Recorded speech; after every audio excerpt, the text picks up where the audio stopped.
ವೀಕ್ಷಕರೇ ನಮಸ್ಕಾರ. ನಿಮ್ಗೆಲ್ಲ ಆತ್ಮೀಯವಾದ ಸ್ವಾಗತ. ಉತ್ತರ ದಿಕ್ಕಿನ ಬಾಗ್ಲು ಯಾರಿಗೆ ಶುಭ, ಯಾರಿಗೆ ಅಶುಭ ಅನ್ನೋ ರಹಸ್ಯ ಮಾಹಿತಿಯನ್ನ ಇವತ್ತಿನ ಈ ವಿಡಿಯೋದಲ್ಲಿ ನಾನು ನಿಮಗೆ ತಿಳಿಸ್ಕೊಡ್ತೀನಿ. ಮನುಷ್ಯನಿಗೆ ಬಾಯಿ ಇದ್ದಂತೆ ಮನೆಗೆ ಬಾಗ್ಲು. ಬಾಯಿಂದ ಒಳ ಹೋಗೋ ಗಾಳಿ, ನೀರು, ಆಹಾರ ಶುದ್ಧವಾಗಿದ್ದಷ್ಟು ಆರೋಗ್ಯ ಉತ್ತಮವಾಗಿರುತ್ತೆ. ಹಾಗೇನೆ ಮನೆಯ ಮುಖ್ಯ ದ್ವಾರ, ಅದನ್ನೇ ಸಿಂಹದ್ವಾರ, ಪ್ರಧಾನ ದ್ವಾರ ಅಂತ ಕರೀತೀವಿ. ಇಲ್ಲಿಂದ ಪ್ರವೇಶಿಸೋ ವ್ಯಕ್ತಿ, ಶಕ್ತಿ ನಮ್ಮ ಜೀವನವನ್ನೇ ಬದಲಾಯಿಸಬಹುದು. ಇವುಗಳ ನಿರ್ಗಮನಕ್ಕೆ ಹಿಂಬದಿ ದ್ವಾರವೂ ಅಷ್ಟೇ ಮುಖ್ಯ.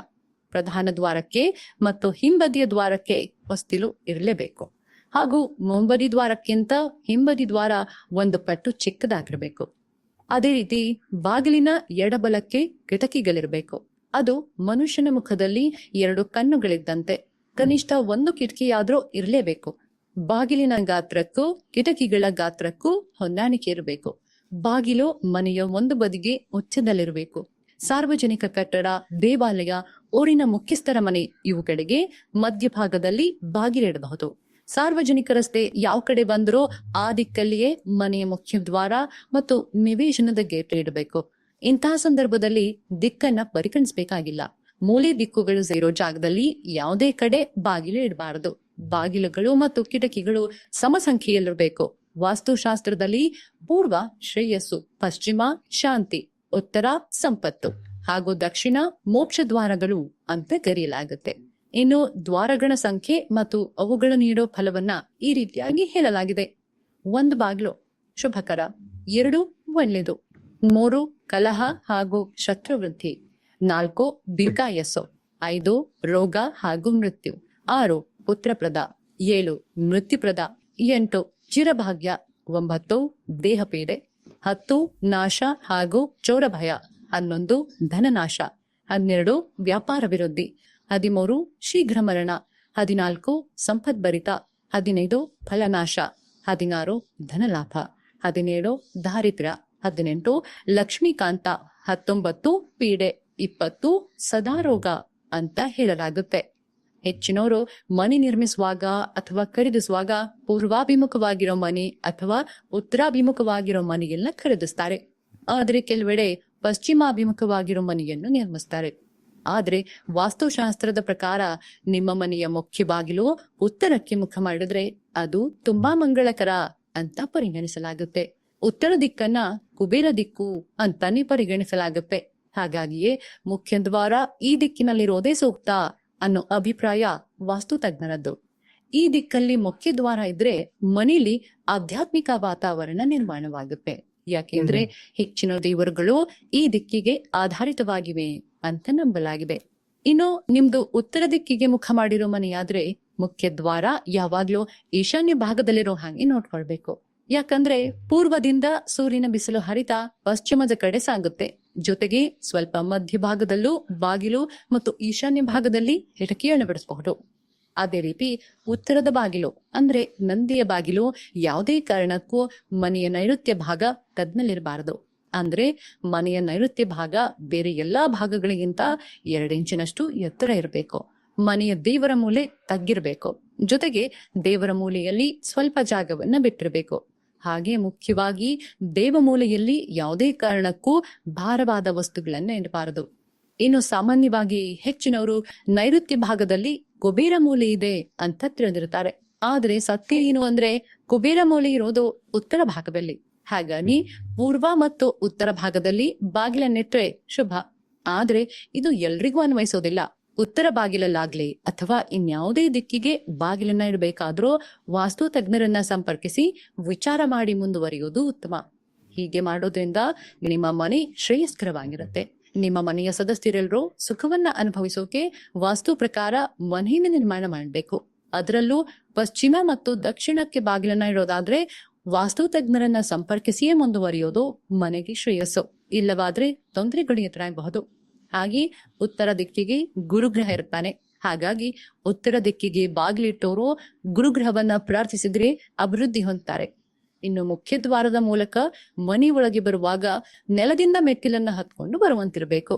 ಮನೆಯಿಂದ ಹೊರಗಡೆ ಹೋಗುವಾಗ ಮೆಟ್ಟಿಲನ್ನ ಹಿಡಿದು ಹೋಗುವಂತಿರ್ಬೇಕು. ಆ ಮೆಟ್ಟಿಲುಗಳ ಸಂಖ್ಯೆ 3 ಅಥವಾ 5 ಇರಬೇಕು. ಅದಕ್ಕಿಂತ ಹೆಚ್ಚಿನ ಸಂಖ್ಯೆಯಲ್ಲಿದ್ರೆ ಬೆಸ ಪ್ರಮಾಣದಲ್ಲೇ ಹೆಚ್ಚಿಸ್ತಾ ಹೋಗುವುದು ಸೂಕ್ತ. ಈಗಾಗಲೇ ಹೇಳಿದಂತೆ ಮನೆಯ ಮುಖ್ಯ ಬಾಗಿಲು ಪೂರ್ವ, ಉತ್ತರ, ಈಶಾನ್ಯಕ್ಕಿದ್ರೆ ಹೆಚ್ಚಿನವರಿಗೆ ಉತ್ತಮವಾಗಿರುತ್ತೆ. ಈ ದಿಕ್ಕಲ್ಲಿ ಬಾಗಿಲಿಡೋಕೆ ಸಾಧ್ಯವಿಲ್ಲದ ಪಕ್ಷದಲ್ಲಿ ಪಶ್ಚಿಮ ಅಥವಾ ವಾಯುವ್ಯ ದಿಕ್ಕು ಮಧ್ಯಮ ಫಲ ನೀಡುತ್ತೆ. ಇನ್ನು ರಾಶಿ ಆಧಾರದಲ್ಲಿ ಹೇಳಬೇಕು ಅಂದ್ರೆ ಕರ್ಕಾಟಕ, ವೃಶ್ಚಿಕ, ಮೀನರಾಶಿಯವರಿಗೆ ಉತ್ತರ ದಿಕ್ಕು, ಮೇಷ, ಸಿಂಹ, ಧನಸು ರಾಶಿಯವರಿಗೆ ಪೂರ್ವ ದಿಕ್ಕು, ವೃಷಭ, ಕನ್ಯಾ, ಮಕರದವರಿಗೆ ದಕ್ಷಿಣ ದಿಕ್ಕು, ಮಿಥುನ, ತುಲಾ, ಕುಂಭರಾಶಿಯವರಿಗೆ ಪಶ್ಚಿಮ ದಿಕ್ಕಿನ ಬಾಗಿಲು ಆಗ್ಬರುತ್ತೆ. ಹಾಗೆ ಮುಖ್ಯ ದ್ವಾರವು ಇತರೆ ಬಾಗಿಲುಗಳಿಗಿಂತ ಹೆಚ್ಚು ವಿಸ್ತಾರವಾಗಿರಬೇಕು. 2 ಬಾಗಿಲಿಡೋದು ಶ್ರೇಯಸ್ಕರ. ಮುಖ್ಯ ಬಾಗಿಲಿಗೆ ಅತ್ಯುತ್ತಮ ಗುಣಮಟ್ಟದ ಮರ ಬಳಸಬೇಕು. ಬಾಗಿಲು ತೆರೆಯುವಾಗ ಮತ್ತು ಮುಚ್ಚುವಾಗ ಶಬ್ದ ಮಾಡಬಾರದು. ಮನೆಯಲ್ಲಿ ನಕಾರಾತ್ಮಕ ಪರಿಣಾಮಗಳನ್ನು ತಪ್ಪಿಸೋಕೆ ಮನೆಯ ಮುಖ್ಯ ಬಾಗಿಲಿನ 2 ಬದಿಗಳಲ್ಲಿ ಕುಂಕುಮ ಮತ್ತು ಅರಿಶಿಣದ ದ್ರಾವಣದೊಂದಿಗೆ ಸ್ವಸ್ತಿಕ್ ಅಥವಾ ಓಂ ಚಿಹ್ನೆಯನ್ನ ರಚಿಸಬೇಕು. ಹಾಗೆ ಮನೆಯ ಮುಖ್ಯ ಬಾಗಿಲು ಮನೆಯ ಒಳಭಾಗಕ್ಕೆ ತೆರೆದುಕೊಳ್ಳುವಂತಿರಬೇಕು ಅಂತಾರೆ ವಾಸ್ತು ತಜ್ಞರು. ಇದರಿಂದ ಮನೆಯಲ್ಲಿ ಧನಾತ್ಮಕ ಶಕ್ತಿಯ ಹರಿವು ಹೆಚ್ಚಾಗಿ ಮನೆಯೊಳಗೆ ಶಾಂತಿ ನೆಲೆಸುತ್ತೆ. ಇನ್ನು ಒಡೆದ ಗಾಜಿನ ವಸ್ತುಗಳು, ಜಂಕ್ ಇತ್ಯಾದಿಗಳನ್ನ ಮನೆಯ ಮುಖ್ಯ ಬಾಗಿಲಿನ ಬಳಿ ಇಡಬೇಡಿ. ಈ ರೀತಿ ಮಾಡಿದ್ರೆ ಅದು ಮನೆಯ ಸದಸ್ಯರ ಪ್ರಗತಿ ಮತ್ತು ಸಂಪತ್ತಿನ ಮೇಲೆ ನಕಾರಾತ್ಮಕ ಪರಿಣಾಮ ಬೀರುತ್ತೆ. ಅಲ್ಲದೆ ಇದರಿಂದ ನಿಮಗೆ ಹಣದ ನಷ್ಟವಾಗುತ್ತೆ.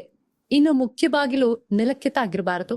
ಇದು ಮನೆಯಲ್ಲಿ ನಕಾರಾತ್ಮಕ ಶಕ್ತಿಯ ಹರಿವನ್ನ ಹೆಚ್ಚಿಸುತ್ತೆ, ಮನೆಗೆ ಅಶುಭ ಅಂತ ಪರಿಗಣಿಸಲಾಗುತ್ತೆ.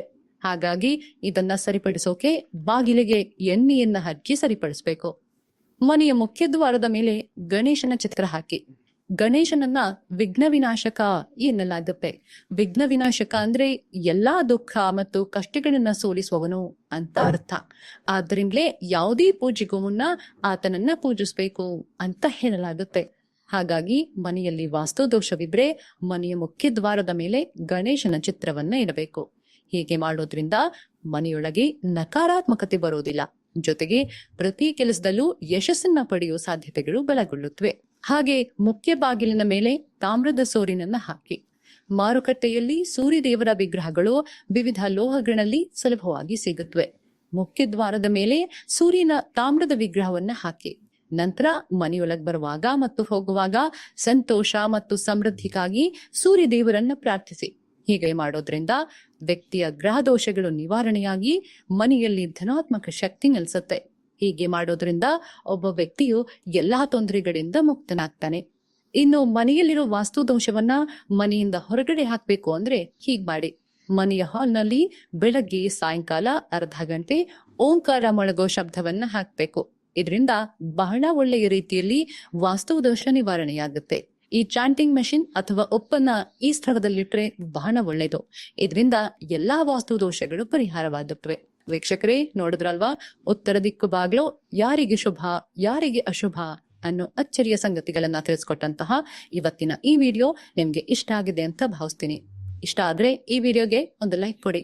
ನಿಮ್ಮ ಸಂಬಂಧಿಕರು ಮತ್ತು ಸ್ನೇಹಿತರಿಗೆ ಈ ವಿಡಿಯೋನ ಶೇರ್ ಮಾಡಿ. ಸಮಸ್ತ ವೀಕ್ಷಕರಿಗೆ ಮಾತೆ ಮಹಾಲಕ್ಷ್ಮಿ ಆಯುರಾರೋಗ್ಯ ಐಶ್ವರ್ಯ ನೀಡಿ ಕರುಣಿಸಲಿ ಅಂತ ಕೇಳ್ತಾ ಇವತ್ತಿನ ಈ ವಿಡಿಯೋನ ಇಲ್ಲಿಗೆ ಮುಗಿಸ್ತಾ ಇದ್ದೀನಿ. ನಮಸ್ಕಾರ.